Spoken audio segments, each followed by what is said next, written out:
tell you something that you should know about me. Raised on a farm. I'm a farm kid. Whoa, applaud that. Thank you. Thank you. Some people don't believe me when I say that, but I can prove that I was raised on a farm because I know where farm fathers go to discipline their children. Now, you've heard the stories or you've been there. Where do they go? Behind the shed, behind the barn. That's right. I spent a large portion of my adolescence behind the barn. Because I was an ornery farm boy. On our farm, if you saw a cat with a tail on it, you knew he was a visitor.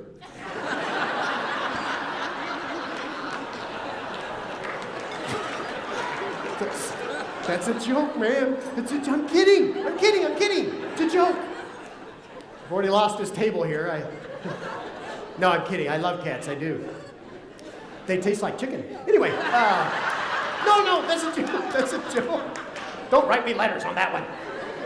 Let me wrap this up by sharing something with you that came across my desk, and it's not specifically about agronomy. That's about livestock production, but it's the same picture. A lot of people in this room are livestock producers. This article is called Factory Farming, and it's printed by the Humane Society of the United States, 2100 I Street Northwest, Washington, D.C. That's Disneyland East.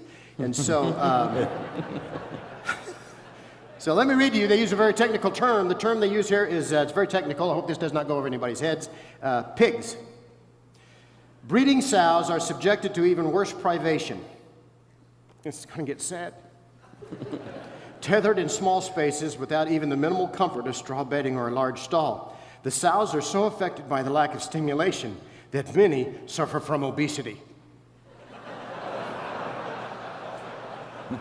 There's something you've never seen right there is a fat sow, I guarantee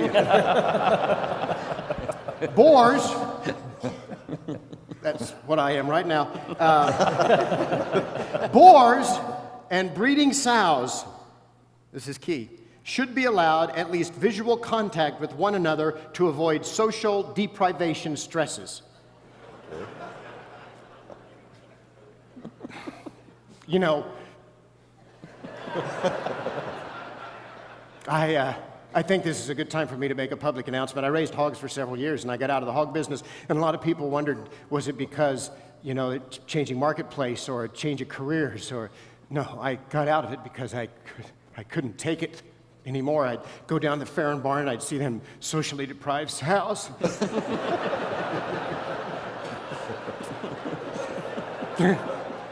I got into Nashville last night, and the first thing I saw was a sow walking down the street looking for visual contact with a boar. That's so sad.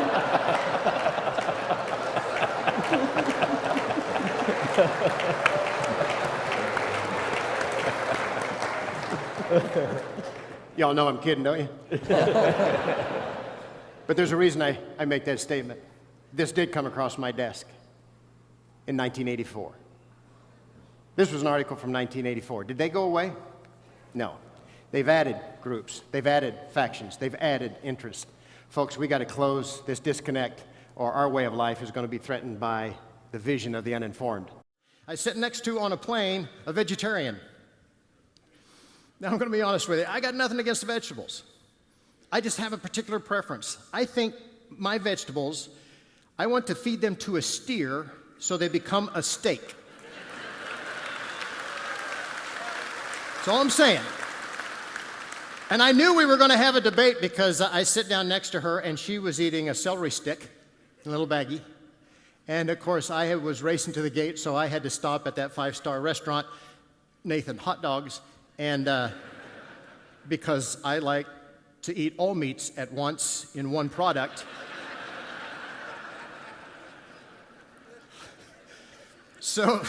So we started talking food, and the first thing she said to me was, "Are you going to eat that?" I said, "Why? Do you want some? I mean, I'll share.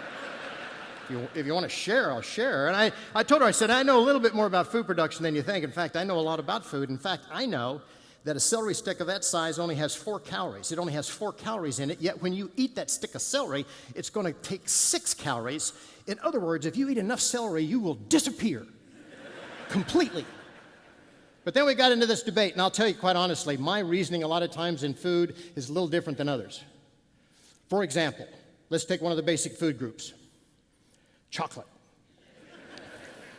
That is one of the basic food groups, is it not? Now follow my reasoning on this. Chocolate comes from a cacao bean, which comes from a tree, which is a plant. Therefore, chocolate is salad. Why did I do that? To remind you of something, folks. I want to remind you what's most important. I've asked millions of people that over the course of 40 years in front of tons of people, and I've never gotten an answer like, well, I sold my beans at the top of the market, had a record harvest, my cattle made more money than I ever did, bought a new car. Never once. I've always heard things like when I held my grandkids for the first time, when I watched my son come home from the service, my daughter graduate from college. The reason I'm reminding you of what's most important is that this is when we have to do it. We're going to spend a lot of time in the course of the next few days talking about net farm income and commodity prices, and it's not a pretty picture, and we know that. But don't lose the spirit. Don't lose the optimism. Don't lose the positive nature of agriculture that we've always had. How many times have we been knocked down? 1 million? I don't know. That's why this year in agriculture, when I've seen people with that positive spirit and still have the ability to laugh, I really applaud that, because that's going to enhance your creativity and get us through these tough times. My favorite ad of the year, without a doubt, on Craigslist. This is what the ad said. 38-year-old farmer looking for a wife with a tractor. Please send picture of the tractor. My favorite ad. Folks, I'm not going to be a motivational speaker up here and tell you that all you got to do is just believe in yourself, have the right positive attitude, and commodity prices will rise. That's not what I'm saying. But I'm saying we got to maintain the spirit. Degree in agriculture education, then taught vocational agriculture and FFA for 14 years, and I admire that and I appreciate that, because I too was an ag teacher, except I just taught for 2 years, and that's because I taught them all I knew. Not nearly as smart as this guy. I'm not stupid, I'm just really efficient, is what I'm trying to say. You know, I wasn't kidding, I kid a lot, but I'm real serious on what you did as an ag teacher is critically important. I think there's a lot of people out here that know the importance of an ag instructor and the FFA. Of course, that's my background. My ag teacher was my second mentor. My first mentor was my dad. My second was my ag teacher. He took me under his wing. Actually, kind of had me in a headlock. That was more accurate, I guess. But I sincerely say thank you for the lives that you affected as an ag teacher in this country. I appreciate that. Well, I think we all know that FFA is probably the greatest youth organization in the world. I took the millions of gallons of milk that were produced in this state, and then I thought this question is a weird question, but I have a weird mind, and I thought, how big would the cow have been if you got all that milk in one milking? One! It's a big cow. Huge. In fact, you want to know how big? I figured it out. This cow would be so big. The left front foot would be in Lake Michigan, right front foot in Lake Ontario, okay? Left back foot, Gulf of Mexico, right back foot, Caribbean Sea. She'd be able to tear up the St. Lawrence Seaway with her horns, lick mist off the northern lights with her tongue, swat flies off the equator with her tail, and that mammoth udder would provide shade for the entire state of Florida. That's a huge cow. Now, I don't know, some of you going one step further. The rear end of that cow would be over Cuba. I'm just saying. You can just put your own punchline there. But the one thing that I knew, and that I always know whenever I see agriculture groups, and whenever I see blue and gold jackets, and by the way, thanks for having that unbelievable speaker on the program. I'm glad I'm not in the FFA now, and I was back then. That was, in case you're curious, it was right after they invented dirt. Long time ago. But I've always thought this, and you know it, but you don't feed yourself. You feed the world.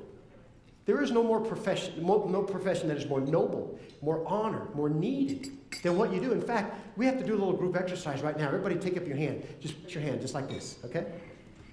Now turn it so that you're looking at your palm, and then push it back over your shoulder, okay? Now go up and down. Now give yourself a round of applause. Do that.